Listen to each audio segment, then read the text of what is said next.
Para quem já me segue no canal, vocês já perceberam que eu sou basicamente obcecado pela comparação, por uma ideia de história global dos processos históricos. E eu vou falar hoje sobre uma questão que me interessa muito e eu acho que ainda é uma questão, de certa forma, inconclusa, que é trabalhar com os movimentos fascistas latino-americanos em linhas de comparação. Pensar como que esses processos se integram e podem ser pensados numa escala propriamente global. Separei um livro aqui, que é um livro muito bacana, publicado pela editora da PUC do Rio Grande do Sul, onde eu leciono, que é o Antônio Costa Pinto, um português veterano, professor, e que trabalha muito bem não só os movimentos fascistas na América Latina, mas sobretudo como é que se dava o autoritarismo no Brasil, no Uruguai, na Bolívia, na Argentina e assim por diante. Nessa época, nessa era dos fascismos. Esse livro, para quem se interessa sobre esse tema, é talvez o livro mais objetivo, mais sintético, sem ser raso, sem ser prescindível, que bota as linhas gerais, então, como que a gente compara esses diferentes países. No caso do Brasil, nós temos um movimento chamado integralismo, ou Ação Integralista Brasileira, que ela estabelece o quê? O principal partido de corte proto-fascista no Brasil. Muitas pessoas vão dizer aqui nos comentários que o integralismo não foi fascista, que ele seria uma outra coisa, que ele seria outro caldo cultural e tudo mais. Isso aparece já na literatura integralista brasileira, de que eles dizem, nós, os integralistas, eles, os fascistas, olhando sobretudo para a Itália. Então, um debate que já tem lá praticamente 100 anos. Mas o ponto que para mim define muito claramente o integralismo como movimento fascista é a adoração de um líder, um movimento de massas, a inflexão para um ufanismo, para um ultranacionalismo, a questão da indumentária, das camisas verdes e tudo mais. Mas é uma discussão que a gente pode ter num vídeo à parte. Só que o integralismo no Brasil, ele não é apenas uma influência que se dá,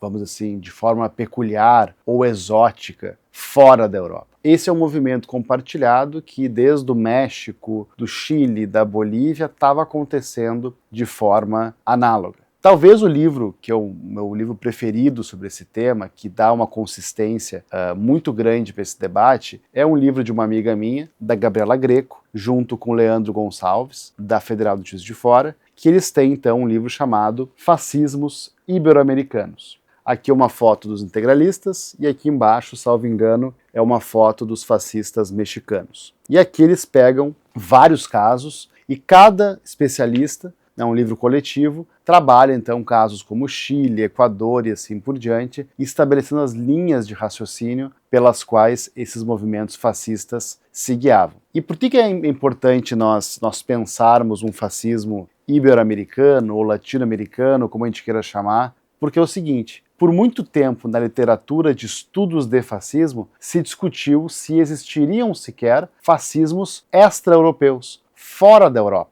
Então no vídeo anterior nós trabalhamos o quê? Fascismo na Romênia, na Hungria, na Croácia, se os Chetnik sérvios seriam também um movimento fascista e assim por diante. Só que na literatura, desde os anos 70 talvez, nós temos o quê? Uma discussão de que será que é sequer possível definir movimentos latino-americanos propriamente populares e com linhas ideológicas muito definidas nos seus contextos, como também movimentos fascistas ou proto-fascistas, é uma discussão que se demorou a se estabelecer na literatura. Hoje eu acho que é consensual ou majoritário que sim é possível fazê-lo.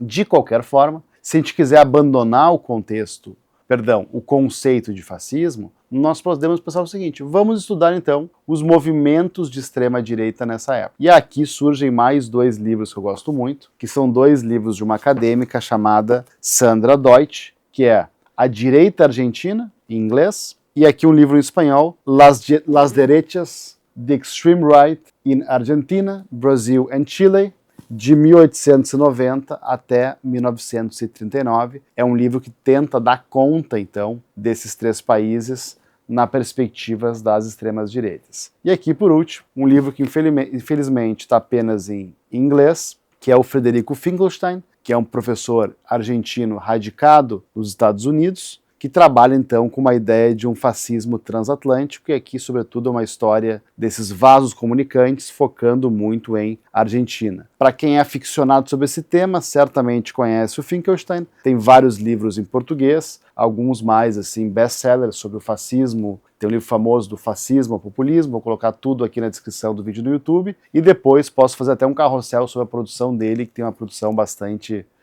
de muita repercussão, uma produção distinta, que tem um bom impacto tanto no Brasil quanto fora do país. Então, esses livros todos ajudam a gente a criar quase como uma agenda de pesquisa. E esse é um fato curioso. Nós temos hoje em dia muitos especialistas sobre esses países, mas faltam livros que tentem dar conta da complexidade desses processos nesses vasos comunicantes, na perspectiva de uma história propriamente global do continente latino-americano. Se eu tivesse mais tempo, se eu tivesse menos aulas, se eu tivesse menos projetos em andamento, eu talvez pararia tudo para tentar contar essa história num livro monográfico. Tamanho é meu fascínio por esses temas, por essas questões. E aí? Existiu fascismo no Brasil? Existiu um fascismo latino-americano? Ou tudo isso aqui é uma bobagem, uma besteira, isso aqui não existe, é outra coisa? E se for outra coisa, a gente tem que se endereçar essa questão e trabalhar então. Como é que nós definimos e criamos categorias para esses processos? Coloquem então a opinião de vocês nos comentários e vamos discutir aqui no YouTube.